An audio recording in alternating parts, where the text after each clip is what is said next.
बच्चों, तो welcome to my another video. Last video में हम लोगों ने समझा था कि भाषा क्या होती है। इस वीडियो में हम लोग समझने वाले हैं कि वर्णमाला क्या होती है। अब वर्णमाला में हम सबसे पहले बात करते हैं वर्ण कि वर्ण क्या होते हैं। तो चलिए बढ़ते हैं। भाषा की सबसे छोटी ध्वनि वर्ण कहलाती है। भाषा की सबसे छोटी ध्वनि वर्ण कहलाती है। जैसे कि पिछले वीडियो में हमने पढ़ा था कि भाषा किससे बनती है? भाषा बनती है वाक्य से, वाक्यों के मिश्रण से भाषा बनती है। वाक्य किससे बनते हैं? वाक्य बनते हैं शब्दों के मेल से। वाक्य किससे बनते हैं? शब्दों के मेल से। और शब्द किससे बनते हैं? वर्णों के मेल से। शब्द किससे बनते हैं? वर्णों के मेल से। तो यहाँ देखा जाए तो भाषा की सबसे छोटी इकाई क्या है? वर्ण है।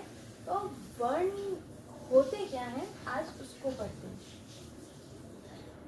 वर्ण जैसे यहाँ पे लिखा है, भाषा की सबसे छोटी ध्वनि वर्ण कहलाती है। जैसे कि फॉर एग्जाम्पल फल, छत, कमल। यहाँ पे जैसे लिखा हुआ है फल, छत, कमल। तो फल को अगर हम तोड़ेंगे तो ये कुछ ऐसा बनेगा। और जब हम वर्ण को आधा करते हैं और उसके साथ आ की ध्वनि नहीं आ रही तो वो ऐसे लिखा जाता है आधे अक्षर में। अब इस बात को मैं पूरा बताऊंगी। फ प्लस अ प्लस ल आधा प्लस आ, ये क्या बना? ये हमने फल के टुकड़े लिए। फ अ ल अ, फल। इसी तरह से छत,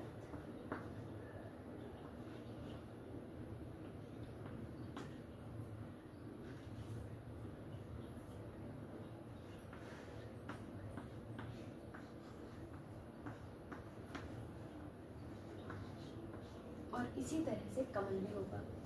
ठीक है, तो अब हम यहाँ देखते हैं फल और छत, ये जो अलग अलग वर्ण आ रहे हैं, ये जो सिंगल सिंगल शब्द हैं, फ ल छ त, ये तो हमारे शब्द बन रहे हैं ना पूरे एक साथ मिला के, फ और ल फल। पर इन्हीं को जब हम अलग अलग करेंगे, जब हम फा को और ला को अलग अलग पढ़ेंगे, तब ये हमारा बन जाएगा फल, एक शब्द बनेगा। ठीक है, तो ये जो अलग अलग हैं ये हैं वर्ण। ये जो अलग अलग वर्ण देख रहे हैं इन्हें ही हम वर्ण कहते हैं, और यही है भाषा की सबसे छोटी ध्वनि। अब हाँ, तो अब हम पढ़ते हैं वर्ण। वर्ण में जैसे ये वर्ण है आपका आ, ठीक है। अब इस आ को हम ऐसे नहीं लिख सकते। ये जो वर्ण है इनको हम अलग शेप नहीं दे सकते, अलग तरह से इनका उच्चारण नहीं कर सकते, इनको अलग तरह से बोल नहीं सकते हैं। ठीक है, इसी तरह से जैसे ये ई है, ई को हम ऐसे नहीं लिख सकते हैं। क्या आप ऐसे लिख सकते हो? नहीं, लिख तो सकते हो पर नियम है इसका कि आप नहीं लिख सकते हो ऐसे, वरना इसका नाम ही चेंज हो जाएगा फिर तो, और वो नाम आप खुद से दे देना। तो ये ई गलत है। ना तो हम वर्णों का शेप बदल सकते हैं, उनको नया आकार दे सकते हैं, ना ही हम उन्हें नई आवाज़ दे सकते हैं। ठीक है, अब यहाँ क्या कह रहे हैं? हर वर्ण की अपनी एक आवाज़ होती है। हर वर्ण की अपनी एक आवाज़ होती है। जैसे कि आ, ई, री, उ। यहाँ पे हम इन आवाज़ों की वजह से ही तो समझ पा रहे हैं ना कि हमने जैसे बोला अ, छोटा अ, बड़ा आ, ये बड़ा आ छोटा आ तो बाद में, पर हम ऐसे ही बोल रहे हैं अ आ ई उ री ए आई ओ औ अंग आहा। तो हम जब ऐसे बोल रहे हैं तभी तो आप समझ पा रहे हो ना कि ये कौन से वर्ण की बात हो रही है। मेरी ध्वनि ही जो निकल रही है मुंह से, जैसे कि मैंने बोला आ, तो आपको ये बात समझ में आ रही है कि यहाँ पे बड़े आ की बात हो रही है। क्यों? क्योंकि मैंने आवाज़ उस तरह से निकाली, मैंने जो उस वर्ण का जो नाम है मैंने उसको उस तरह से पुकारा। जैसे आपका अगर नाम है सोनू या आपका नाम है राहुल, तो आपको अगर आपकी मम्मी पूजा या फिर मोनू या फिर रोहित के नाम से बुलाएं तो क्या आप सुनोगे? नहीं ना। ठीक उसी तरह से इन वर्णों के भी अपने एक नाम होते हैं। जैसे कि इस वाले वर्ण का नाम है अ, इसका नाम है आ, इसका नाम है ई, इसका नाम है री, इसका नाम है ऊ। और बच्चों को समझाने के लिए हम इनके आगे लगा देते हैं छोटा, बड़ा, छोटी, बड़ी, री, छोटा ऊ, बड़ा ऊ, छोटा ओ, नहीं छोटा ओ नहीं, सॉरी, ओ, औ, अं, आ। ऐसे। तो अब हमने यहाँ पे ये समझा कि वर्ण की ना तो हम आवाज़ चेंज कर सकते हैं, वर्णों की, हर वर्ण की अपनी एक आवाज़ होती है, और ना ही हम उनके रूप को बदल सकते हैं। अब नीचे हम देखते हैं वर्ण दो प्रकार के होते हैं। वर्ण दो प्रकार के होते हैं। कौन कौन से? स्वर और व्यंजन। चलिए अब इसको आगे पढ़ते हैं। हाँ, तो वर्ण के दो रूप होते हैं, स्वर और व्यंजन। अब स्वर यहाँ हमारे 11 होते हैं। स्वर कितने होते हैं? 11 प्लस 2 दो और भी होते हैं जिसे आम तौर पे हम लोग स्वर बोलते हैं, हम लोग वर्ण बोल देते हैं, पर वो असल में वर्ण नहीं होते। वो मैं आपको आगे बताती हूँ। तो हमारे स्वर जो होते हैं, हमारे स्वर 11 होते हैं। कितने होते हैं स्वर? 11। इसके बाद हमारे जो व्यंजन होते हैं वो हमारे कितने होते हैं? 35 व्यंजन होते हैं। पर ये 35 कैसे बने? तो इन 35 ये असल में वर्ण हमारे 33 थे। इसमें दो वर्ण हमारे और जुड़ गए आगे, जिसकी वजह से दो वर्ण हमारे और जुड़ गए आगे, जिसकी वजह, दो व्यंजन और जुड़ गए आगे, जिसकी वजह से हमारे व्यंजन टोटल हो गए 35। ठीक है, अभी मैं आपको बताऊंगी कि व्यंजन क्या होते हैं और कौन कौन से होते हैं। ठीक है, अब हम आते हैं स्वर पे। स्वर हमारे कौन कौन से होते हैं? तो स्वर जैसे कि अभी लास्ट वीडियो में भी मैंने बताया था, अ, आ, ई, उ, री, ए, ऐ, ओ, औ। ये हमारे क्या हैं? ये हमारे हैं स्वर। ये हमारे क्या हैं? स्वर है। छोटा आ, बड़ा आ, छोटी ई, बड़ी ई, छोटा ऊ, बड़ा ऊ, री, ए, ऐ, ओ, औ।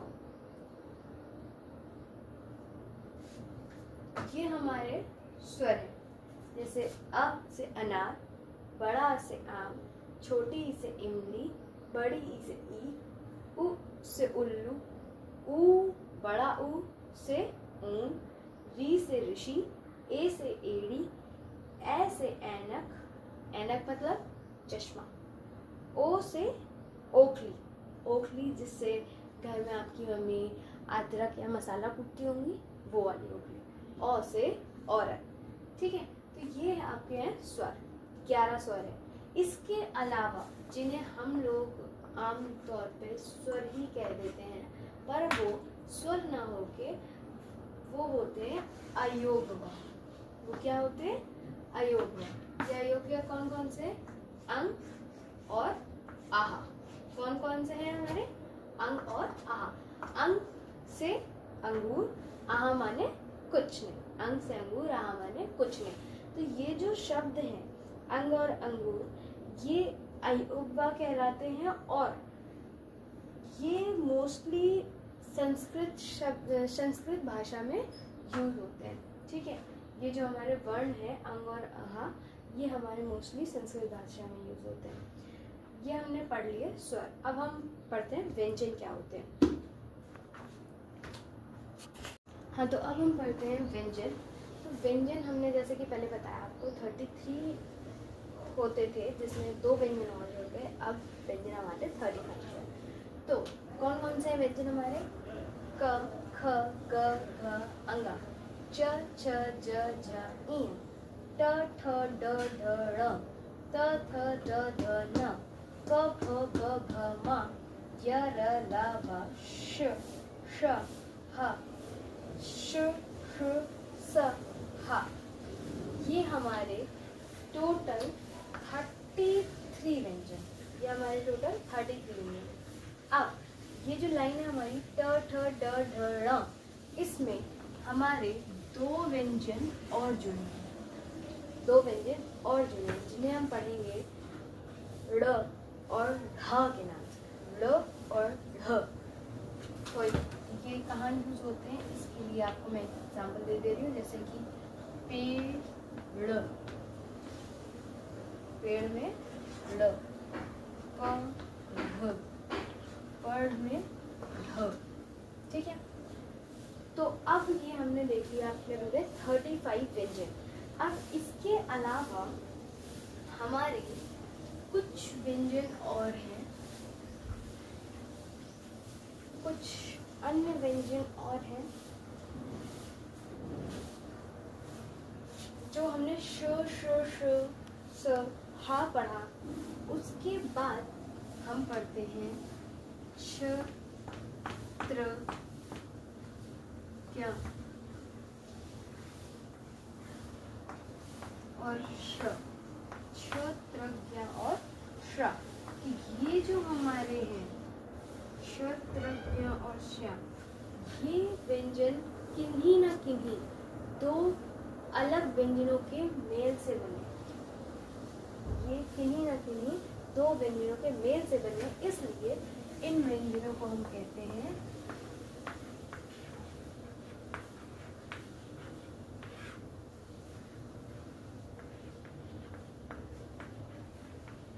संयुक्त व्यंजन। ये कौन से व्यंजन है?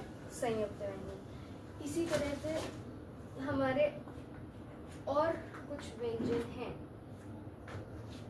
जैसे कि अ, ज, फ, फ, अ, ज, फ, अ, ज, फ।